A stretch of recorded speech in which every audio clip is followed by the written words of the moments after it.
All right, folks, we're here in the middle of the American heartland, and we're going to go somewhere that very few people know about, even fewer people have actually been. But frankly, if there's a place that can take claim to being the most violent, suffering-filled place on this planet, it might be Circle 4 Farms in southern Utah. So Circle 4 is a farm that processes and kills 1.2 million pigs every year. And these pigs live in unfathomable misery. So today we've got 4 or 5 hours from now, we're going to be out there on the farm. Paul's going to be manning the camera. The rest of you are going to help me with logistics and supplies. Again, if we see an animal who we can take out, we'll take them out. But our main objective today is exposure, to show the world what's actually happening behind these closed doors. So you all ready to go? Yeah. You ready to go? Let's do this.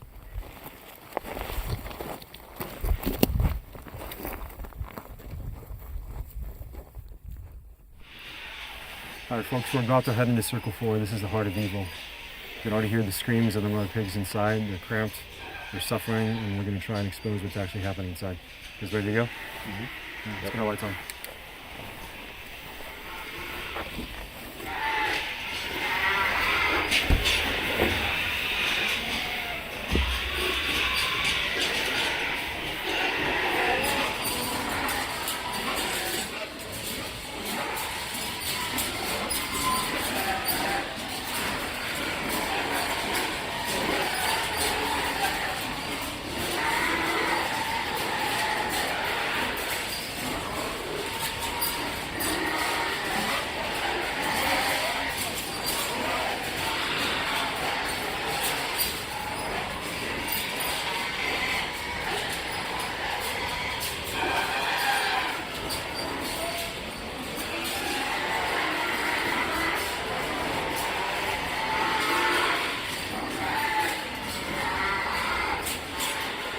I told them if we get any communication, that means we need to leave, okay? So all you need to do is listen for any communication. This facility is massive. Even just this one barn, you can see down here, aisle after aisle after aisle of mother pigs. There are hundreds of mother pigs in even just this one barn. But there's 75,000 mothers just like this, 75,000 stalls just like hers at this site. So we hear this constant clanging in this facility because these mother pigs are desperate to get out of their crates. They're smashing their heads up against these crates to the point that they have swelling on their faces, cuts on their faces, and amazingly, this mother pig actually broke the bars, and so they had to tie them shut. You could see she broke open the bars. She was so desperate to escape, but there's no escape, and even if she broke down this entire door, she can't squeeze through this space. This is how small the space that they have to live in is. And oftentimes, they bash their heads, their bodies, and their noses against these steel bars so much that they're just defeated and they fall to the ground, collapse in fatigue, and that's kind of what's happened to this poor mother pig. So she's desperate to get out of here, and you hear the wailing and screaming of the other pigs, and it's because they all want to get out of here and they can't. And she'll be stuck here for at least 4 years, sometimes 5 or 6 years, living in a crate this size, forcibly impregnated over and over again, and then finally killed when she can no longer produce as many piglets as this farm wants her to produce. When she becomes unprofitable, she'll be killed. She'll never step outside her entire life.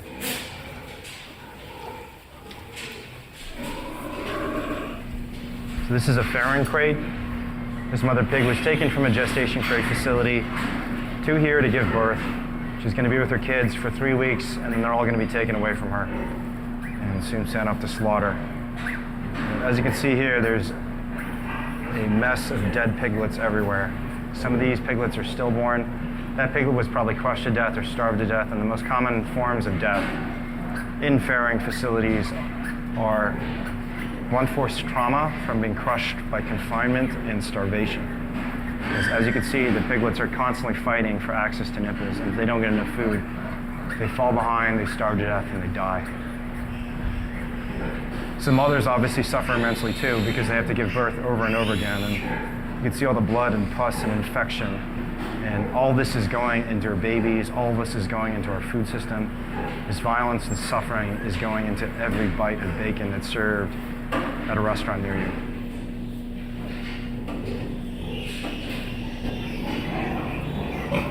Wayne, Ready? you're just watching this car that's off in the distance. Okay, so we should solve. Amber, just so you know, we're tracking a vehicle that appears to be inside the farm. I think I'm tracking the same vehicle. Over. Just in case.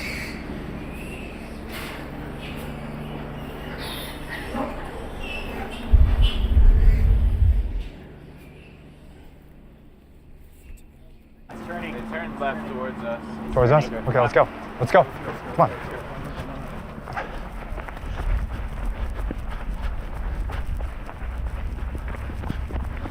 Stay in the shadows, stay in the shadows. I already know one piglet we're going to rescue. We're just going to move straight to the rescue. So we've seen piles of dead piglets, piglets who've starved to death, who've been crushed to death. And we have a little one here whose face is covered with blood. She's half the size of the other piglets. She's going to die unless we get her out.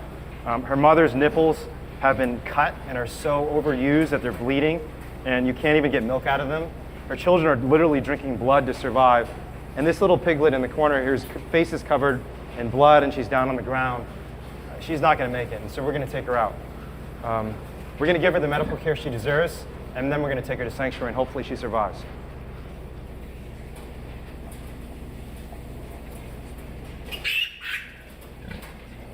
I know.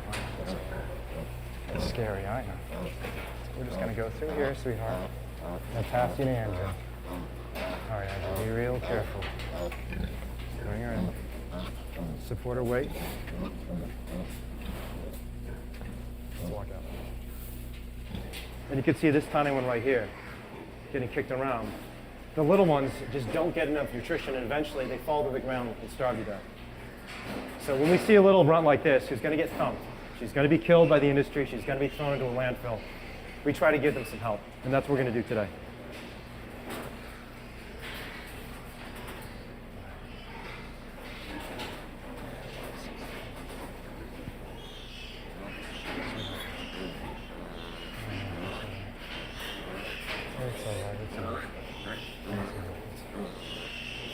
So we're going to take her to a sanctuary where she's going to have a good life. And she'll no longer have to fight every single moment of her life for food, for water, and for survival. You guys ready to go? Okay, so we're outside of Circle 4, and we've taken 2 of these sick, tiny little runt piglets out. We're rushing them to receive veterinary care, but we wanted to see if they could drink some milk, make sure they stay hydrated. So we're going to try with this little girl first. Let's see. Come on, sweetheart. No? Here, come on. Come on. Oh, there she goes. Oh.